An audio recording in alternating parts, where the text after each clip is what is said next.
দাঁতনের রাস্তার শিলান্যাসে গিয়ে সিপিএম কর্মীকে তৃণমূলের যোগদান বিধায়কের। আমাদের চেষ্টা এলাকার মানুষ খুশি হোক, আমি এটাই চাই।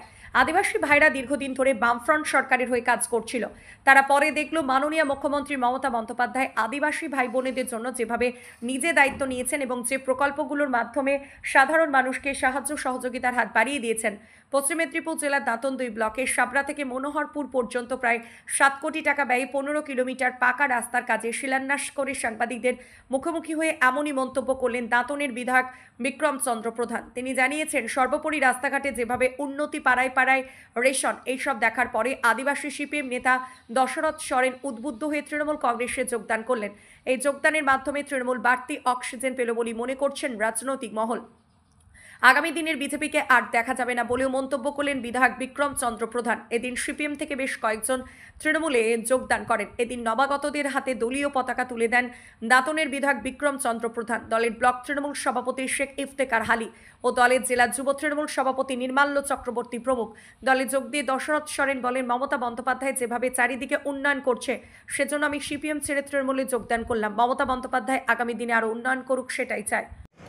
তো খুব ভালো লাগলো, এলাকার মানুষ খুশি হোক, এটা আমাদের চেষ্টা। আমাদের ব্লকের বিডিও থেকে শুরু করে বিশেষ করে ধন্যবাদ জানাবো আমাদের পশ্চিম মেদিনীপুর জেলার ডিএম সাহেবকে, মিস্টার খুরশিদ আলী কাজী মহোদয় জানাবো। তার মতন তিনি বলেছিলেন খুব শীঘ্রই এই রাস্তা সবাই করছে। পাশাপাশি আজকে একজন সিপিএম ছেড়ে বেশ কয়েকজন আজকে তৃণমূল কংগ্রেসে যোগদান করল। আদিবাসী ভাইরা তারা একদিন বামপন্থী দীর্ঘদিন ধরে তারা করেছে।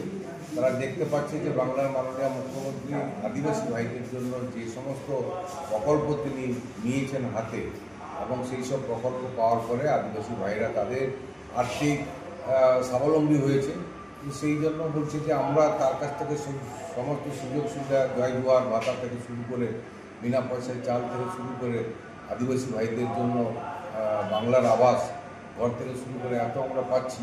আমরা কেন তৃণমূল কংগ্রেসের বিরোধিতা করবো, কেন মাননীয় মুখ্যমন্ত্রীর বিরোধিতা করবো? তার হাতকে আরও শক্তিশালী করবো, যাতে আগামী দিনে বাংলার আরও সার্বিক উন্নয়ন হয়।